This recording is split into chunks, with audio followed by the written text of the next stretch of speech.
How's it? Jordan here. In this video, I'll be doing something very different. I'll be using Swift. I usually program in C# and use Unity, but I recently fell in love with Swift and wanted to see if I could make a simple game with it. This game is quite simple and it showcases some of what Swift can do. I'll make a small intro course with Swift and SpriteKit, and please write down below what you think of Swift. But I think that great things are going to happen in the future. But yeah, without further ado, let's get started. Right, I'm in Xcode now. So all you need to do to get this starting project, by the way, is I don't like the default project because it's filled with a preset game, and I have to clear it out. So I just have a cleared out version of the preset project. So this is just a nice starting point. Now just downloaded the starter project from the GitLab. Just download from GitLab link, which I'll go in the description.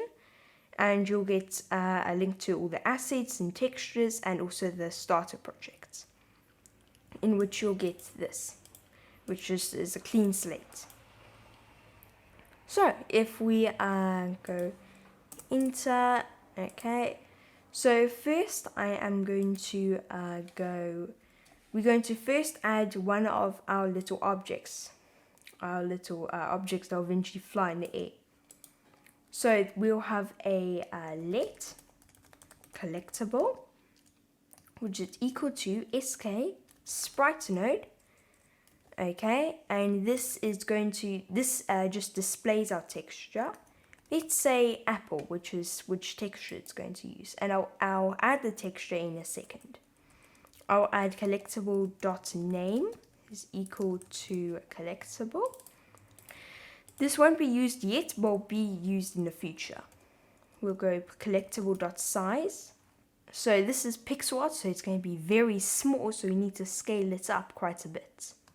This is why we're changing the size. We're going to go CG size and give it a width and a height. Okay, and then we can go collectible.texture, and we go force unwrap it. So this is force unwrap because you may think the SK sprite node needs a texture, but it actually doesn't, which is a bit confusing. But yeah, it doesn't need a texture. That's why we have to force unwrap it. And we know it's going to have a texture here because we set it. Okay, then we go filtering mode. And if you did Unity or most other programs, you'll know that they usually blur images a bit, just so it's nice and smooth and you don't see each individual pixel. But in this case, we want to do that since I'm using pixel art. So we go equal to .nearest. Go collectible. Okay, actually, I think that's it. So we just have to add the child into our scene. And collectible. So if we ran now, I think we'd get either an error or just wouldn't do anything. It wouldn't show our objects. So what you have to do is go to assets.xc assets. Okay. And we have to we need to add all our textures in. So you need to open the Humble Food Pack. You need to download it. Okay. And once you've downloaded it, it comes in a sprite pack, and just find some online site, there are plenty of those, that just cut up a sprite pack for you. And then you'll have a nice cut up sprite pack. So I'm just going to drag all my textures in quickly. So I'll just select them all and drag them in. So I haven't actually done them all because they're quite a lot, but I did a majority of them, I think. So I think that's more than enough for this project. We can then go to game scene. And now, I'm pretty sure if we just press play, press play again, and it should run on the simulator. Let's just wait for it to load. And we have a nice little apple. So I think this might be a bit big for our game, so maybe a bit smaller. So I'll make this from 90 to maybe 60. So if we press play then, maybe just a tiny bit bigger, maybe 10 bigger. So this would be 70.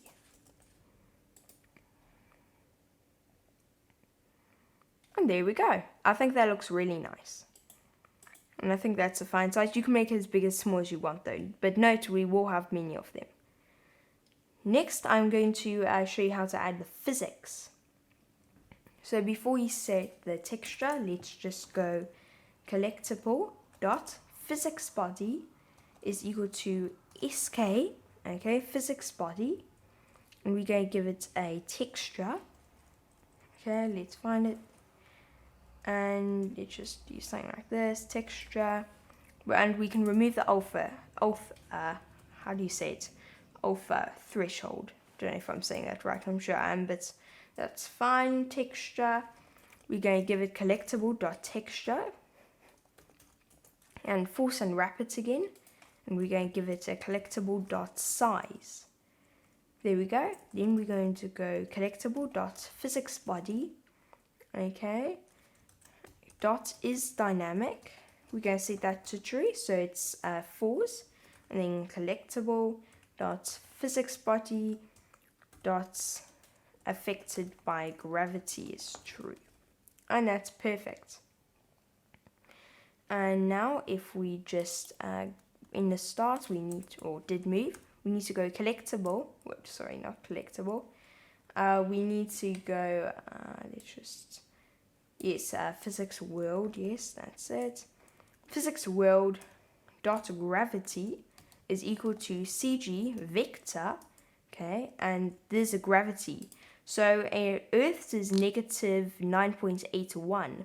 We can just make this negative 3 though, and I think that's good enough. Okay, that's good. Just go down.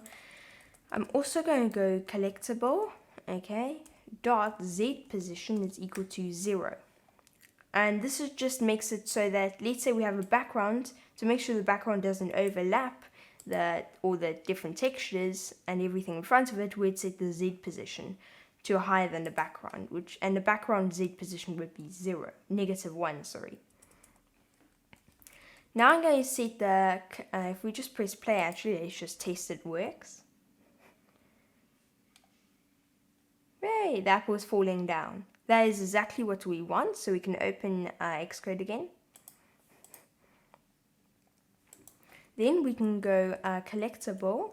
Actually, first let's just go collectible dot position is equal to CG point, given X and Y, and we will give it, so let's give it 0 on the X, and on the Y, negative 400. So it's underground. And we want it to bounce up, so we're going to go collectible dot physics body dot velocity is equal to CG vector.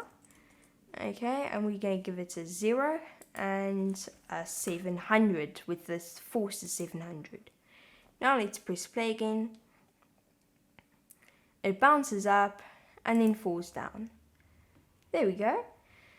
So if we go back to Unity now, not back to Unity, I'm used to doing Unity, Xcode, okay, and then we're just going to make this into one function, since otherwise we'd have to repeat all this code again and again, and we're going to make it super dynamic and just be such a mission. I'm going to add all my functions below all the overrides. So we're going to go func, generate collectible, and there, and on start all we have to do is that. Right, now we're going to make the X, which is completely random, so it isn't always in the middle, otherwise you'd just be able to hold your, just tap there repeatedly on the iPad, which wouldn't be terribly fun, and it'd be a bit of a hack. So we're going to go debug, okay, not debug, sorry, double dot random, which generates a random double. I quite like how it works actually. And in negative 400, and if you've never seen the syntax, by the way, before, you beginner to Swift, this is just a range. So it's just a range using for loops for each loop. So if you're using Swift UI, it's just very useful. So instead of usually you might have to put in either two integers or something like that. But if we press play now, as you see, it won't generate right in the center, and it's random every time. So I quite like how the game's going so far. So it's going quite well. So next what we're going to do is we're going to make it, so we can just scroll up. There we go. Okay, so the next thing we're going to do is we can just quickly add a background. Should be quite quick. We can go let background. You can make the let background inside the did move function because we're never going to access it again. We can go SK node, and we're going to give it an image named, and we're going to give it background. And it's the correct size, so we don't have to scale it up. But if it isn't, then you'll actually need to scale it, do some start scale, like just what we did to the sprites. But I don't need to do that because I scaled it quite nicely, so it's in a correct scale.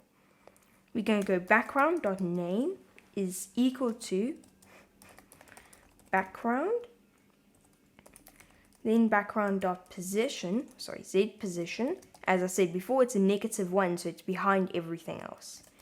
Then we can add child. And by the way, just so you know, it doesn't have to be -1, 0, 1. It can be from negative, I guess, pretty much infinity to positive, pretty much infinity. Obviously not infinity since obvious reasons, but yeah, it can be quite big numbers, so you never go run out of Z positions. So we can just add child to background, and if we press play again, there we go. And it's already starting to look like what the final game would look like. Next, what we can do is we can just add a for loop here. We'll go for index in 1, okay, and 5. And we did a variation of this less than as well. This is pretty much the exact same thing. It's just instead of less than, it's equal to. But now it should generate 5 little collectibles that bounce up in the air. And there we go. This is pretty much what the start of the game looks like if we ignore they're all apples.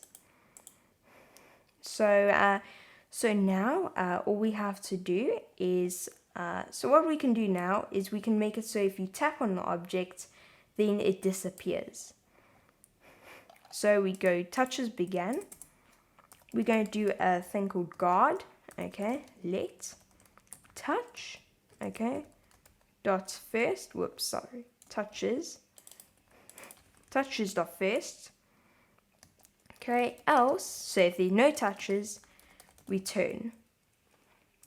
Then we can go let location is equal to touch, okay, not touches, touch, yeah, I think I'm doing something wrong. There we go. Okay, touch, and this the guard is to make sure it doesn't get any errors if it's null or something. So we go let location is equal to touch dot location in self, okay, which is the actual scene, because this is game scene is an offshoot from SK scene. So let's just scroll down again. So we can give it self. We can go let tapped nodes. We get all the nodes because the whole scene is made up of nodes, which is all our little objects that are flying in the air and the background and everything else pretty much. We can give it nodes at, and we can just give it a position or get all the nodes that we're touching or at that position. So you could actually make a little game here just by using this kind of stuff, where maybe if you hover over something, maybe in the update function, if you hover over something, then it would maybe turn red or something like that. I know it might be quite useful for some building game maybe, or I'm not sure, maybe something like that. We can then go guard let tapped is equal to tapped nodes, okay, dot first, else if there's no first, there's just empty, we can just return, we don't need to carry on. Then we can go if tapped, okay, dot name is not background, because we might touch the background, and if we do that, we don't want to do anything. That's actually why we set giving it each thing a name. Then what we can do here is we can go tapped, okay, dot remove from parents. And here we would increment the score by 1 and stuff like that, and add a sound effect and stuff like that. We can also just go, I'm going to add a little, so when you tap after, I believe it's half a second, then it will spawn another object, just to make sure we never run out of objects to tap, so it's infinite. So what we're going to do is we're going to do a really useful special, I'm not sure whether it's a function, maybe a function.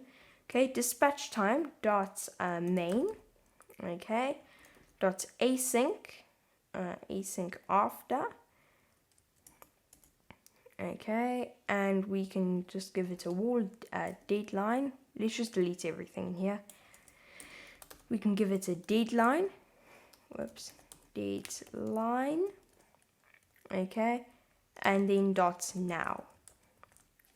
And that should work. I'm not sure why it's giving errors.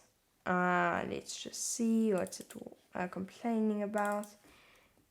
Main.async after. I think it should be okay. Let's see, have I done anything wrong, misspelled anything? I'm not sure what I did wrong. Oh yes, dispatch time, dispatch queue. Here we go. And then we can go 0.5. We can then go self.generates object, or generate collectible, sorry. And then it'll wait half a second. You can actually do this to any code. You can put anything inside here. And actually do this again for the game over. So it waits 2 seconds before it reloads again. Alright, this should be okay. We can actually just put this before. And there we go.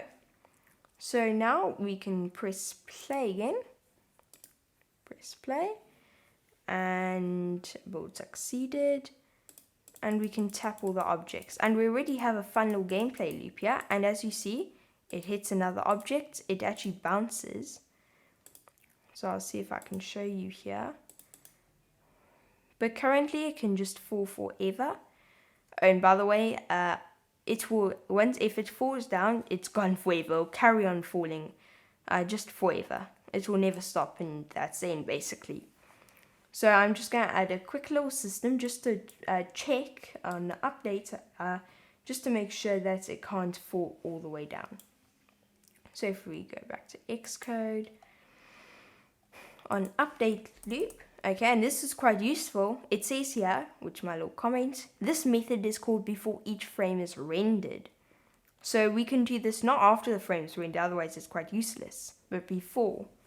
So if we go for each node in children, okay, and we go there, if node.position.y is smaller than -700, which means it's long out of screen, then we can just go node.remove from parent, and then we can go self.generate collectible. So we have to go self, because if we don't go self, it actually gives an error. Well, usually it does. Apparently it doesn't. I'm not sure why. Okay, so, but yeah, in my testing it gave an error. Yes, here it is. Okay, apparently it needs it in here, but not in here. I'm not sure why. Oh well, okay, that's interesting. But anyway, now if we press play, now it's really an infinite gameplay loop. So it's already quite fun. So you can tap on the apples. It's quite chaos. Whew, it really is chaos. And you can sort of play the game. It's already quite fun. And there we go. Well, we got it. Sure, this is the game so far. It still obviously needs to be improved. So next we can make it so it randomly chooses between a fruit. So instead of just being apple, then it can be, let's say, cake or whatever. So let's do that. So what I'm going to do is, there's another reason why I didn't generate collectible. As you see here, we have generate collectible. Here we would have had to make all this code twice, which would have been so much repetitive code. It's just, yeah, not really worthwhile at all. So what we can do here is we can go, we're going to go, not too much new code that needs to be added. We can just go let sprites. Okay, this would be all the different sprites. So if you have same sprites, then just follow along. But if you have different sprites you want to randomly choose between, so if you don't choose add extra sprites, so all of them, then you'd have to add them to list. I'll explain what I mean in a second. So in this case, we'd add apple as one of the options, and then banana, and just add all of the different sprites that one of our little collectibles can be. So if you have any more, then just add them to the list.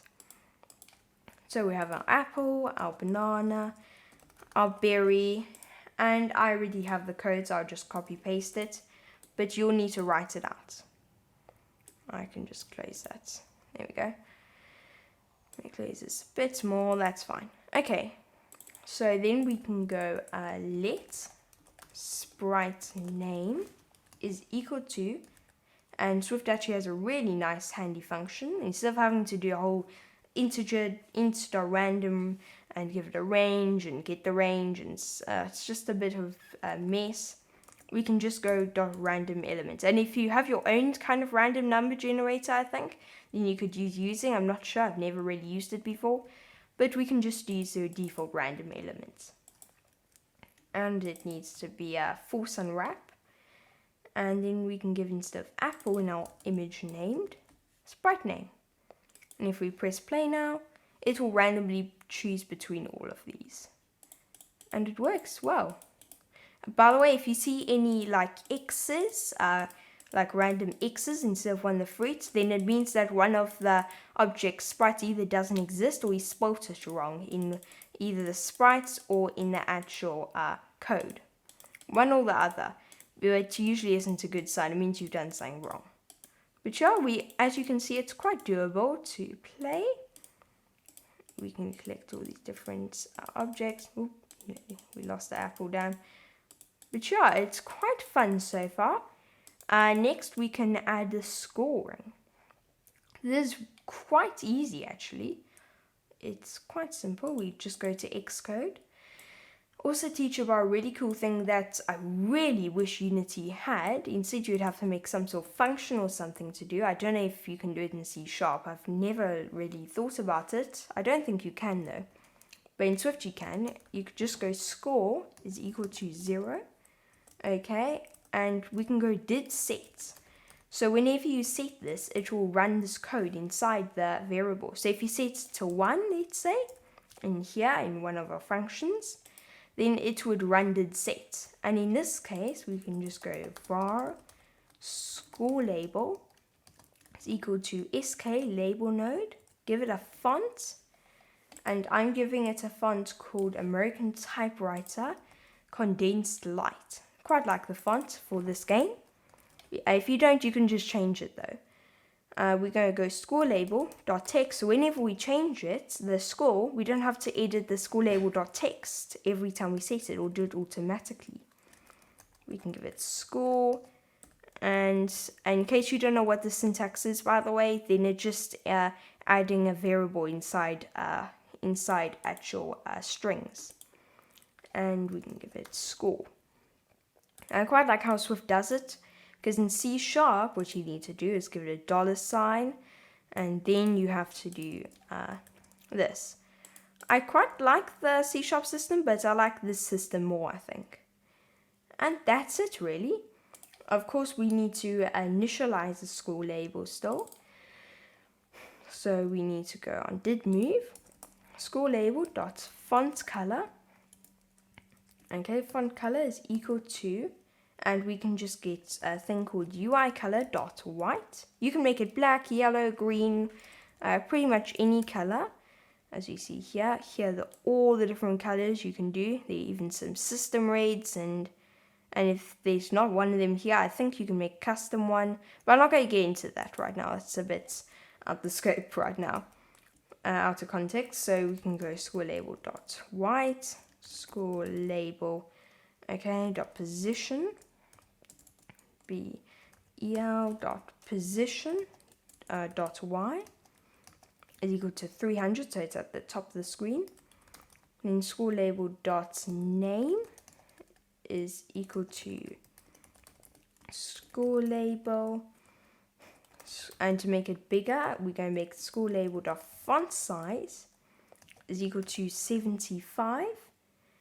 We can then go add child, add our school label, and then to because this doesn't run on start as well, even though we set it here, we need to set score is equal to 0 here. And if we check, I don't know why this is complaining, score label. There we go, give it the wrong variable. If we press play now, it should just give us a score. And there we go, we have a nice score. Now if it's out of bounds or something, or a bit out of the screen, or like half out the screen, just lower the height of the, instead of like 300 I think we made it, so let's say 250 or something lower. I don't think you'd need to do that, but for me it's fine. So next let's update the score, which is as simple as setting score to a 1 or 2 or 3 or whatever.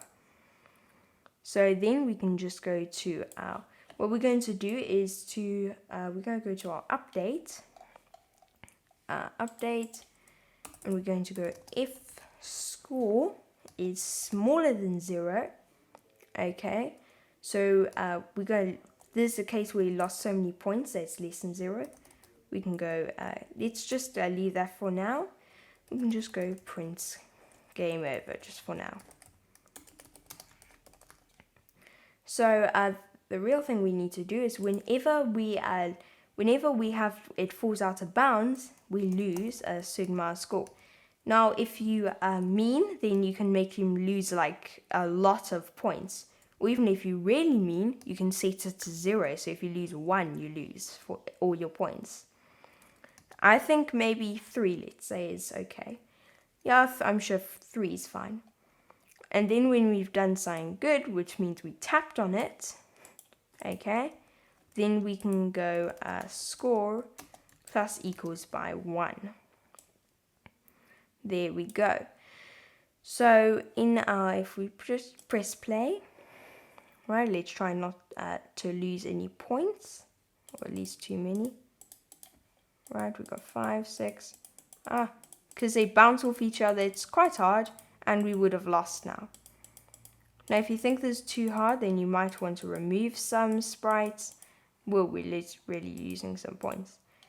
Okay, if you think it's too hard, maybe lose a sprite or 2, maybe. I might, let's say maybe 4. I don't know, because it's a bit easier on iPad. Let's just leave it as 5 for now. But now we can make our func game over. Okay, and this is what happens when we end the game.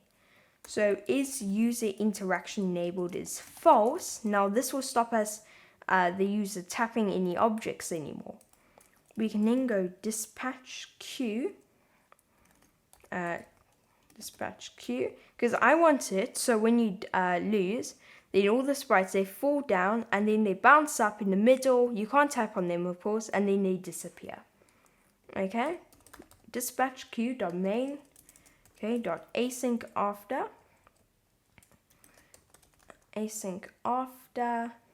and then we're going to give it a deadline. And this is going to be .now plus by 0.7 is what I found was a good amount. We can then give it, this is going to loop through every single node right here, and all we have to do here is we can just go every single node, and if node.name is equal to score label, okay, label, or the node.name is equal to background, okay, then we just go over to the next index. So this will just skip all the following code and go straight to the next index. And that is fine. And then we can go node, and if it isn't either of those, we go node.remove from parent. So then we can go here, we can go school label, okay, dot remove from parent, and we can, this will remove the school label, and then we can go dispatch queue, okay, dispatch queue, okay, dot main.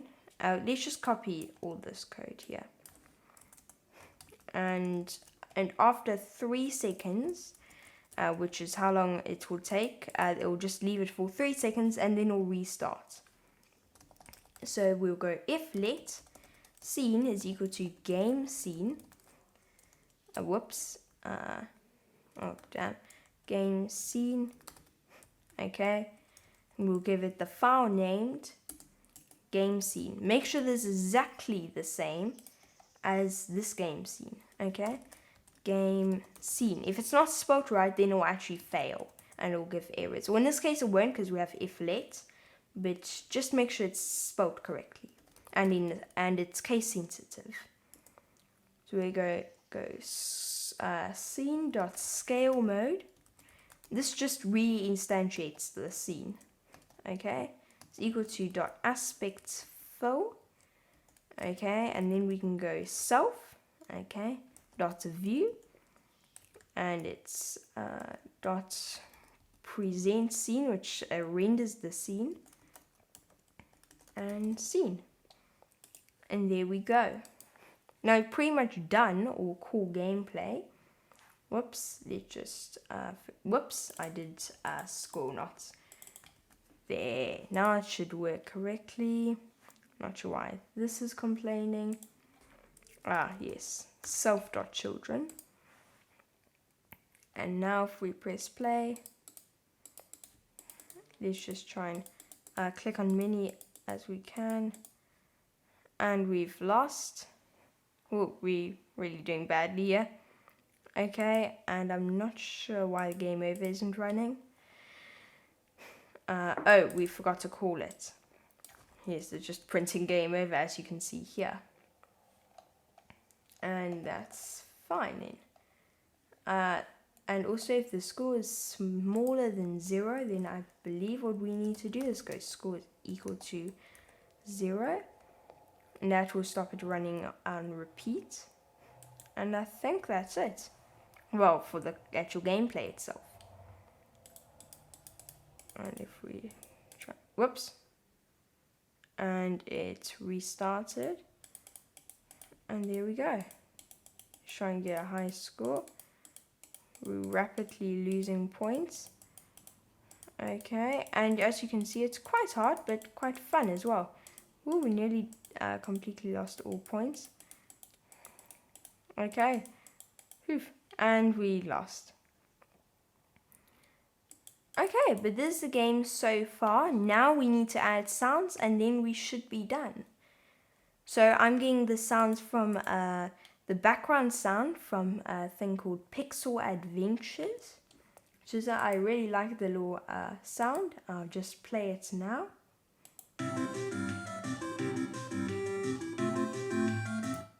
That's the sound effect. So we'll just use that sound as a background sound. So if we just download Pixel Adventures, we can just drag it in our scene. Okay, wait a second, drag it in and finish. And there we go, that should be it.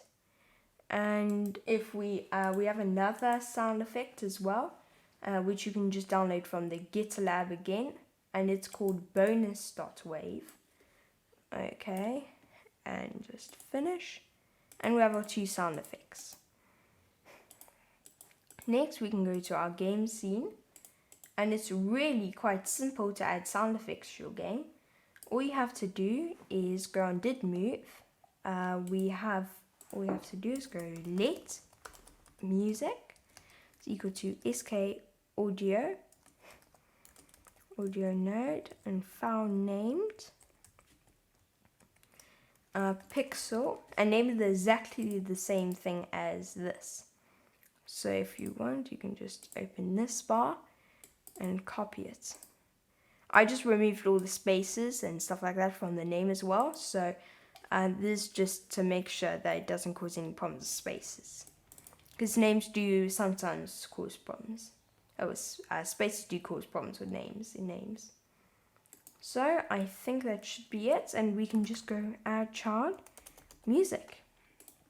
And the very last thing we need to do for the music itself is just go down. Whenever we gain a point, which is right here, we can go, so whenever we gain a point, we just play a sound, which is our little bonus sound effect. So to do that, we go let sound, okay, is equal to sk action, which is a super useful, it's used for animations and transitions and all sorts.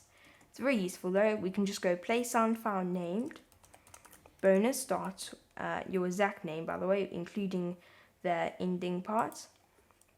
Wait for completion is false. And then we can just go run and sound. And that is it. If we press play now, and there we go. Oh, it's quite loud. Oh, I think we lost all our points sadly. It's a bit easier on the iPad, I think.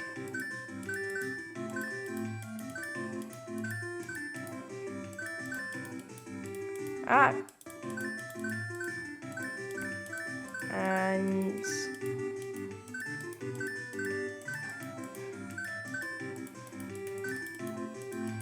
well, so the game is complete now. I hope you enjoyed making it, and if you have any particular ideas for any content I should make, then please write it down in the comments below. But apart from that, I'll see you in the next video. Bye!